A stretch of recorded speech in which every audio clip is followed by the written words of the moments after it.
ISKCON জিনিসটা কি জিনিস এটা দেখতে হবে। ইসকন জিনিসটা ইউরোপে শুরু হয়েছে, ইসকন জিনিসটা মার্কিন দেশে আছে এবং পৃথিবীর বহু দেশে সিঙ্গাপুর বা কানাডা এটা নিষিদ্ধ হয়েছে। কেন হয়েছে সেটা আপনি আমার চেয়ে ভালো জানেন। তাতে ইসকনকে আন্তর্জাতিক কৃষ্ণ ভাবনামৃত সংঘ নামে বাংলায় অনুবাদ করা হয়েছে।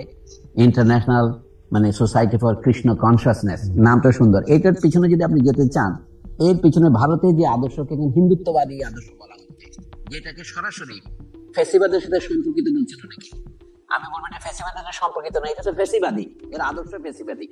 তো সেইটার একটা যদি তরল সংস্করণ আপনি এমনকি শ্রীকৃষ্ণের নামেও প্রচার করেন, সেটা তো আপনার গণতান্ত্রিক হয়ে যায় না। এখন শ্রীকৃষ্ণের সাথে নামের সাথে এই ভদ্রলোকের নাম কি চিন্ময় কৃষ্ণ দাস, তার ভালো নাম কিন্তু কি যেন ধর, তিনি একজন কায়স্থ হিন্দু। আমি বলছি যে একজন মানুষ কোন সংগঠন থেকে কোন সংগঠনে যাচ্ছে সেটা বড় ব্যাপার নয়, বড় ব্যাপার হচ্ছে তার ভাবনা এবং আদর্শটা কি, তার ভাব। এই যে সনাতনী জাগরণ মঞ্চ, এইটাও আমি মনে করি একটা বাংলাদেশে আন্দোলনকে বিপদগামী করার জন্য একটা সাম্প্রদায়িক আদর্শকে ব্যবহার করা। বাংলাদেশে খ্রিস্টান, বৌদ্ধ, হিন্দু ঐক্য পরিষদ আছে, তারা দীর্ঘদিন যাবৎ এখানকার যারা ধর্মীয় সংখ্যালঘু তাদের দাবিতে তারা আন্দোলন করছেন। সেই আন্দোলনে তো বহু পথ আছে, আমি তাকে আন্দোলনের পথ শিখিয়ে দেব না, কিন্তু এখন তারা যে এজিটেশন নিচ্ছে, ধরুন একজন মানুষকে গ্রেফতার করা হয়েছে, বাংলাদেশে শত শত রাজনৈতিক নেতাকে গ্রেফতার করা হয়েছে, শেখ হাসিনার আমলেও হয়েছে, এর আগে অন্যান্য আমলে হয়েছে, সামরিক আমলেও হয়েছে, এখনো হচ্ছে। এখন যে সরকার, এটা হচ্ছে অস্থায়ী সরকার, অন্তর্বর্তী বলছি আমরা। এই সরকারের আমলেও যারা গ্রেপ্তার হয়েছে তাদেরকে আদালত থেকে অনেক সময় দেখা গেছে লোকে ডিম ছুড়ে মারছে, নানা রকমের অনাচার করছে, যেগুলি খুব অভিপ্রেত নয়।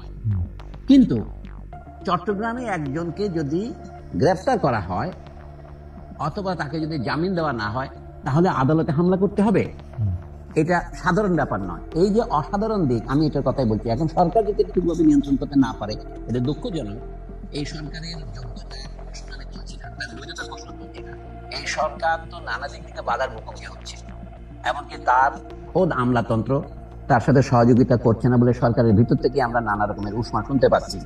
এখন তো অন্তর্বর্তীকালীন সরকারের এখনো 4 মাস পার হয়নি, তাদের নানা রকমের দুর্বলতা আছে বটে, কিন্তু সেইগুলি আমাদের জন্য বড় হয়ে উঠছে নাকি যে স্বৈরতন্ত্রকে অনেক রক্তের বিনিময়ে 15-17 বছরের তার যে অত্যাচার, তার থেকে মানুষ যে খানিকটা মুক্তি পেয়েছে, তখন যে শূন্যতা তৈরি হয়েছিল, একটা কথা আছে না, প্রকৃতি শূন্যতা সহ্য করে না, সেই শূন্যতা ঘূর্ণিবার্তার মতো এসে এই অস্থায়ী সরকারকে গঠন করেছে। অনেকে জিজ্ঞাসা করে এই সরকার বৈধ কিনা, এটা শপথ নেওয়া ঠিক হয়েছে কিনা।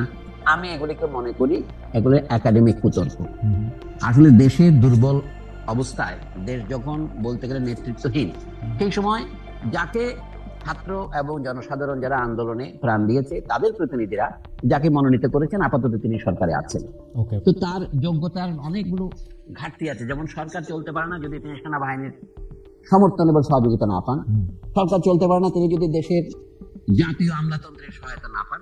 বর্তমান সরকার অনেক দুর্বলতা আছে বটে, কিন্তু এইটা হচ্ছে অসাধারণ পরিস্থিতি যেখানে সংঘবদ্ধভাবে দা দিয়ে কুপিয়ে আদালত প্রাঙ্গণে একজন সহকারী সরকারি কৌশলীকে, এপিপি কে হত্যা করা হয়েছে। তো এইটা অবশ্যই সরকারের একটা ব্যর্থতা, কারণ সরকারকে দায়িত্ব নিতে হবে। এই ব্যর্থতার জন্য সরকারকে আপনি ফাঁসি দেবেন?